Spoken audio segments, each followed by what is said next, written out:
নমস্কার, আরও একটা গুরুত্বপূর্ণ আপডেট নিয়ে চলে এলাম। আজকে 27 তারিখ। আজরে পড়বে নিম্নচাপ। বিপদের মুখে 8 জেলায় ভাসবে বাংলা সাবধান। 60 কিমি ঝড় আসতে চলেছে বাংলায়। চ্যানেলে ফার্স্ট টাইম হয়ে থাকলে চ্যানেলটাকে সাবস্ক্রাইব করে বেল আইকনটা টিপে রাখতে হবে ওয়েদার লেটেস্ট খবরগুলো পাওয়ার জন্য। স্টেপ টু স্টেপ আজকের আপডেটটি তুলে ধরছি।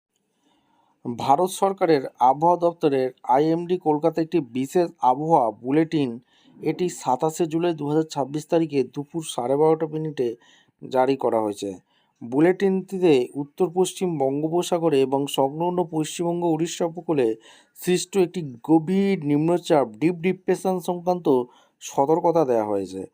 আপনাদের সামনে এক এক করে রাখছি মূল আবহাওয়ার পরিস্থিতি অবস্থান। গভীর নিম্নচাপ দেখতে পাচ্ছেন উত্তর পশ্চিম বঙ্গোপসাগর সংলগ্ন এলাকায় থাকা নিম্নচাপটি ঘনীভূত হয়ে গভীর নিম্নচাপে পরিণত হয়েছে। মুভমেন্ট এটি খুব ধীর গতিতে উত্তর পশ্চিম দিকে অগ্রসর হচ্ছে এবং 27 জুলাই বিকালের মধ্যে বালাসোর ও ক্যানিংয়ের মাঝখান দিয়ে পশ্চিমবঙ্গ উত্তর উড়িষ্যা উপকূলকে পার হওয়ার সম্ভাবনা রয়েছে। দক্ষিণবঙ্গের জন্য পূর্বাভাস সতর্কতা দেওয়া হয়েছে 27/7/2024। আজ দক্ষিণবঙ্গের সব জেলাতেই হালকা থেকে মাঝারি বৃষ্টি, বজ্রবিদ্যুৎ সহ বৃষ্টি হতে পারে।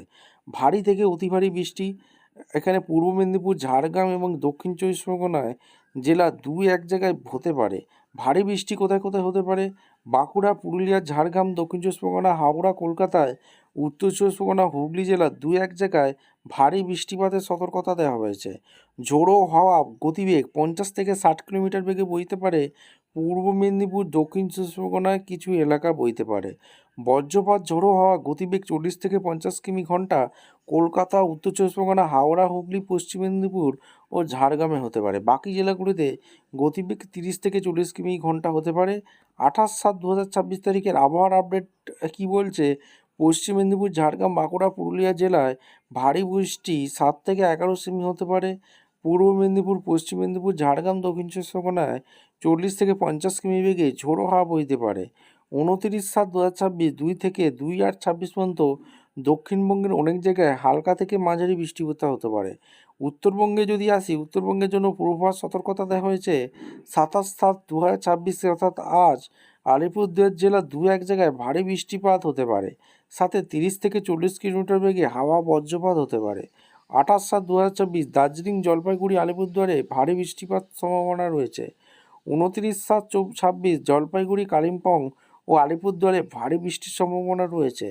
30/7/2026 থেকে 31/7/2026 জলপাইগুড়ি, কোচবিহার ভারী বৃষ্টির সম্ভাবনা রয়েছে। 1/8/2026 থেকে 2/8/2026 পর্যন্ত দার্জিলিং, জলপাইগুড়ি, কালিম্পং, আলিপুরদুয়ার, কোচবিহারে ভারী বৃষ্টির সম্ভাবনা রয়েছে। সম্ভাব্য ক্ষয়ক্ষতির পরামর্শ দেওয়া হয়েছে। সম্ভাব্য ক্ষতি দক্ষিণবঙ্গে হতে পারে। নিচু এলাকা ও আন্ডারপাসে সাময়িক জল জমতে পারে। চাষবাসের ক্ষতি হতে পারে। কাঁচা বাড়ি ও দুর্বল কাঠামোর ক্ষতি হতে পারে। বজ্রপাতের আশঙ্কা রয়েছে। পরামর্শ দেওয়া হয়েছে বজ্রবিদ্যুৎ ও ভারী বৃষ্টির সময় নিরাপদ আশ্রয়ে থাকুন। গাছ বা বিদ্যুতের খুঁটির নিচে দাঁড়াবেন না। কাঁচা বাড়ি এড়িয়ে চলুন। ট্রাফিক ব্যবস্থা নিয়ন্ত্রণ করা হতে পারে। সমুদ্র সৈকতে কাজকর্ম নিয়ন্ত্রণ করা হতে পারে। মৎস্যজীবী ও বন্দরের জন্য সতর্কতা দেওয়া হয়েছে। মৎস্যজীবীদের জন্য 27 জুলাই অর্থাৎ আজ সমুদ্রে হাওয়ার গতিবেগ 55 থেকে 65 কিমি সর্বোচ্চ 75 কিমি এবং 28 জুলাই 35 থেকে 45 কিমি সর্বোচ্চ 55 কিমি হতে পারে। তাই 27 জুলাই পর্যন্ত মৎস্যজীবীদের সমুদ্রে যেতে নিষেধ করা হয়েছে। বন্দর সতর্কতা দেওয়া হয়েছে। হলদিয়া, কলকাতা বন্দরে 3 নম্বর স্থানীয় সতর্ক সংকেত দেওয়া হয়েছে এবং সাগরদ্বীপে 1 নম্বর সেকশনাল সংকেত দেখাতে বলা হয়েছে। মানচিত্র বিবরণ ওয়েদার ওয়ার্নিং ম্যাপ দক্ষিণবঙ্গের উপকূলবর্তী জেলাগুলোকে কমলা, অরেঞ্জ অ্যালার্ট এবং বাকি অংশকে হলুদ, ইয়েলো ও রঙে দেখানো হয়েছে, যা ভারী বৃষ্টি, ঝড়ের সতর্কতা দেওয়া হয়েছে।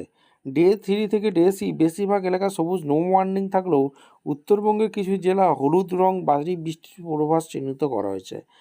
আপনারা দেখছেন আপনাদের এই প্রিয় বিশ্বস্ত চ্যানেলে ফার্স্ট টাইম থাকলে চ্যানেলটাকে সাবস্ক্রাইব করে বেল আইকনটা টিপে রাখবেন। আপনি কোন জেলা থেকে ভিডিওটা দেখছেন অবশ্যই কমেন্ট করবেন এবং আপনাদের এলাকায় ওয়েদার কেমন, আকাশ মেঘলা না পরিষ্কার, অবশ্যই কমেন্ট করে জানাবেন। দেখা হচ্ছে কোনো পরবর্তী ভিডিও। ধন্যবাদ।